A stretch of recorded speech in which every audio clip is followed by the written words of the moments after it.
Anna had always been a pragmatic woman. At 37, she wasn't naive.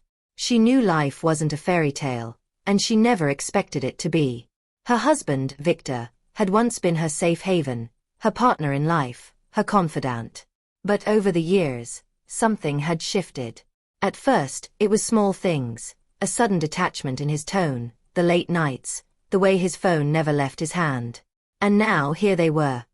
Two people living under the same roof, raising a child, sharing a life, but each carrying secrets that filled the unspoken spaces between them. Victor was having an affair.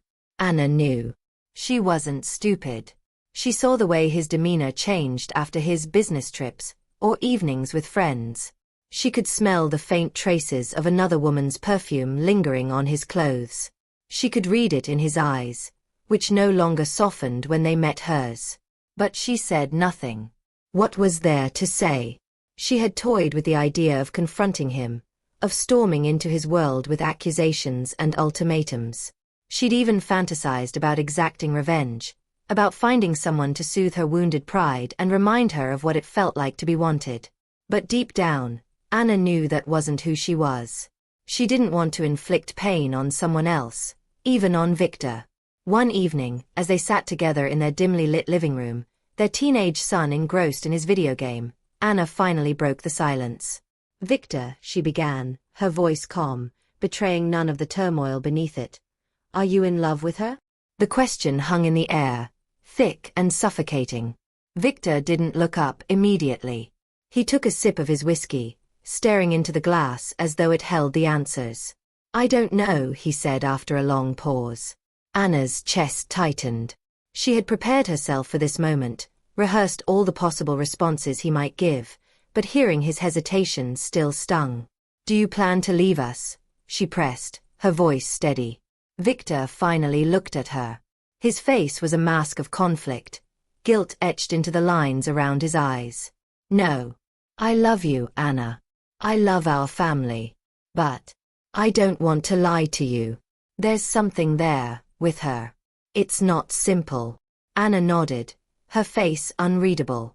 "Then don't lie to me," she said simply. "Whatever you do, don't lie. I see everything anyway. I know when you've been with her. I know the smell of her perfume. I know the look in your eyes when you come back." Victor didn't respond. He simply looked away, his silence speaking volumes. That night, Anna lay awake in bed, staring at the ceiling. She felt the familiar mix of pain, anger, and resignation wash over her. She wasn't even sure what she wanted anymore. A divorce? No, that would leave her alone with no job, no prospects, and a teenage son to support. Revenge? It wasn't in her nature. What was the solution? She didn't know. But she did know one thing. She couldn't keep pretending forever. 2 weeks later, Anna found herself standing outside a cafe, clutching her coat tightly against the autumn chill. Across the street, she saw Victor's car parked outside a small, cozy restaurant. Through the glass window, she spotted him. And her. The mistress wasn't what Anna expected.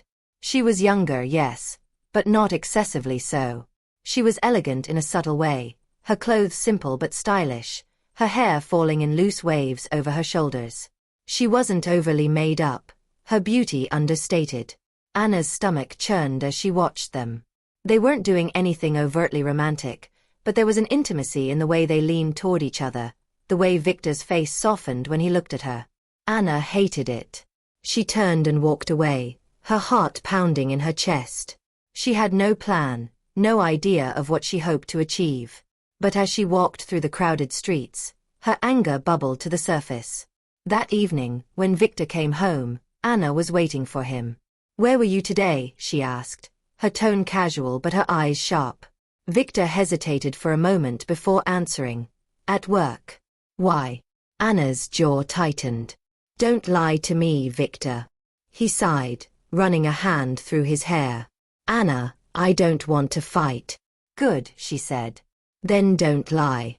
I saw you. I saw her." Victor froze, his expression a mixture of guilt and frustration. "Anna, I don't want excuses," she interrupted. I just want to understand. Who is she to you? What does she give you that I can't? Victor stared at her for a long moment, as if searching for the right words. Finally, he said, "It's not about what you can't give me. It's different. She makes me feel alive in a way I haven't felt in years."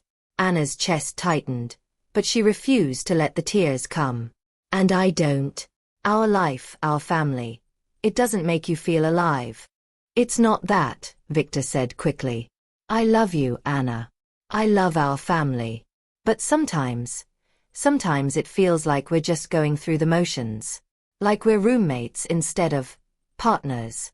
Anna took a deep breath, her mind racing. His words cut deep, but they also forced her to confront a truth she had been avoiding. Their marriage wasn't perfect. It hadn't been for a long time.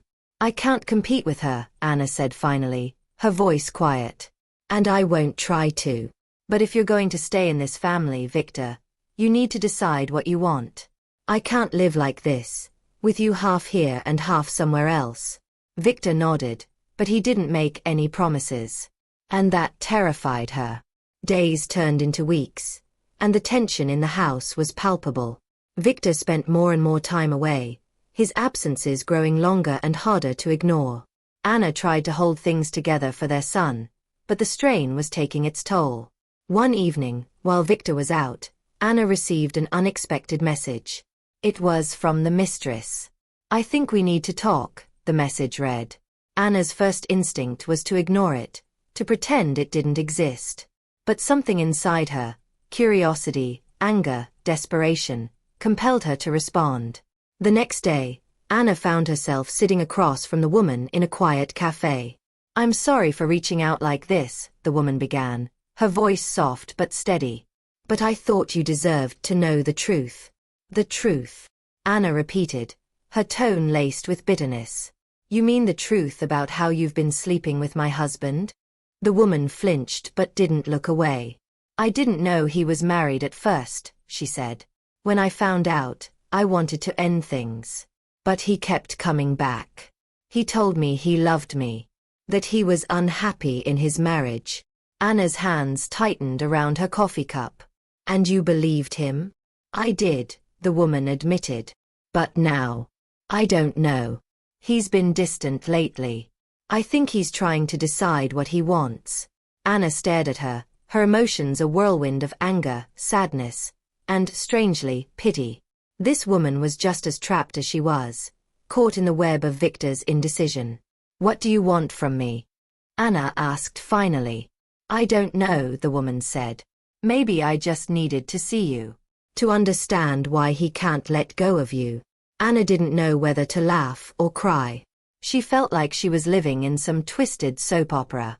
"I'm not the one who needs to make a decision," she said finally. "That's up to him. But I'll tell you this. I deserve better than this. And so do you." That night, Anna confronted Victor.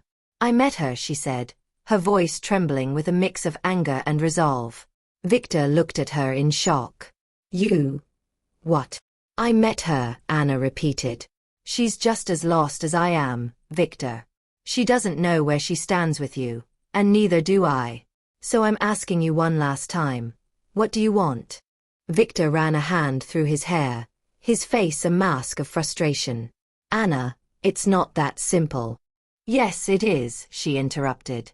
"It's simple, Victor. You either want this family, or you don't. But I won't be your backup plan." Victor stared at her, his silence stretching on for what felt like an eternity. Finally, he said, "I need time." Anna's heart sank. She had hoped for a definitive answer, one way or the other. But instead, she was left in limbo once again. In the weeks that followed, Anna began to take steps to reclaim her life. She started therapy, focusing on her own happiness and well-being. She reconnected with old friends, rediscovered hobbies she had long forgotten, and began to imagine a future that didn't revolve around Victor. Victor, meanwhile, struggled with his own inner turmoil. He ended things with the mistress, realizing that his feelings for her were rooted more in escapism than genuine love. But when he tried to mend things with Anna, he found that she had changed. "I'm not the same person I was before," Anna told him one evening. "I deserve someone who knows they want me, not someone who has to think about it." Victor nodded, a look of regret in his eyes. "I understand," he said. And for the first time in years, Anna felt free. Anna woke up to sunlight streaming through the curtains of her bedroom. The space felt lighter somehow, as though the air itself was less suffocating.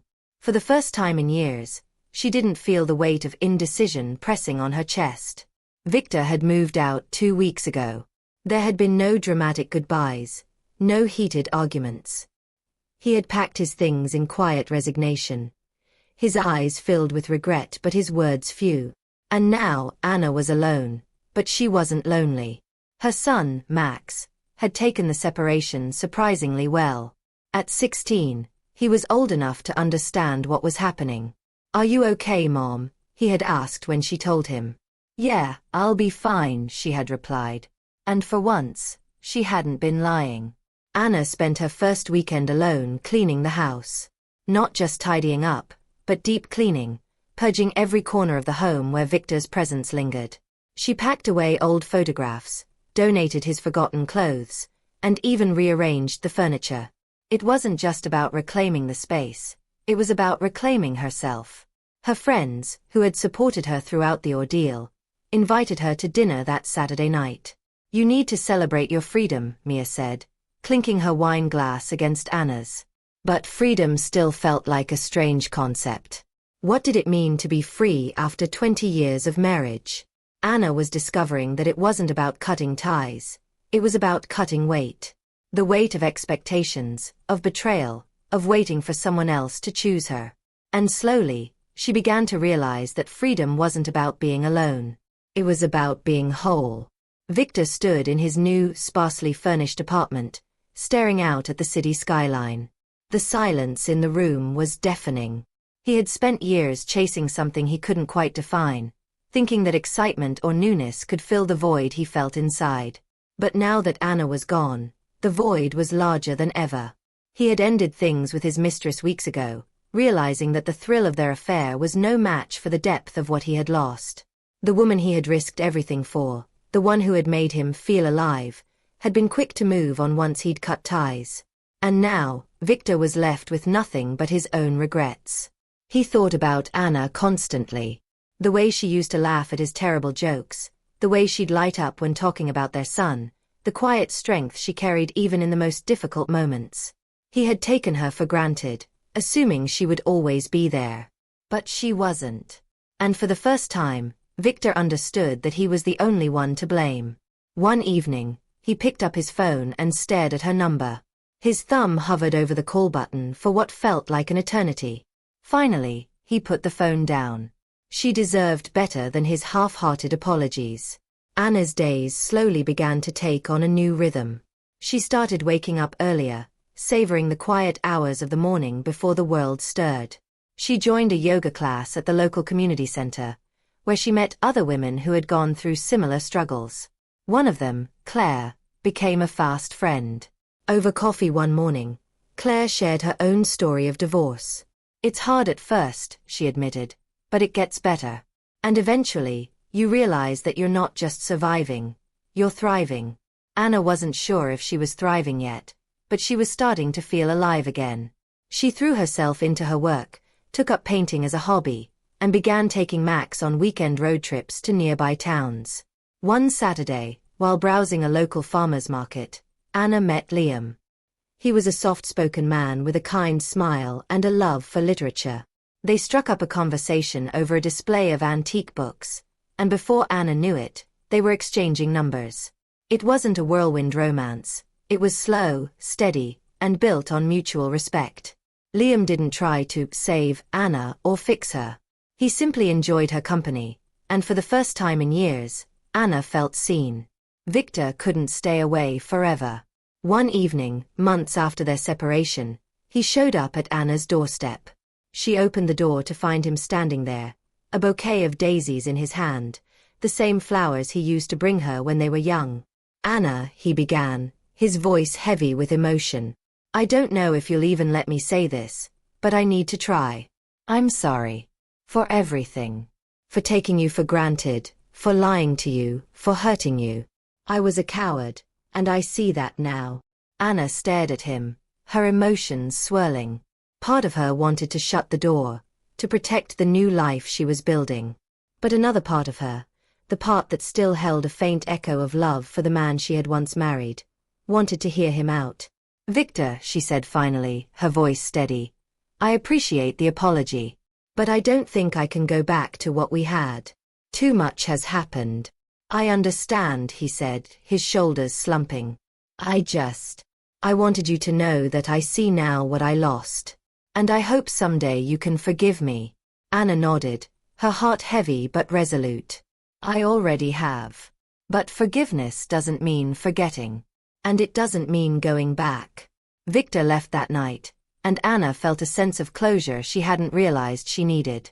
A year later, Anna stood on the balcony of her new home, sipping coffee as the sun rose over the horizon. Life was different now, but it was hers. She had sold the house she and Victor had shared, finding it too full of memories to truly move on. Her relationship with Liam had grown into something beautiful, steady and comforting, like a well-worn favorite book. Max was thriving in his final year of high school, and their bond had only grown stronger through the trials they had faced together.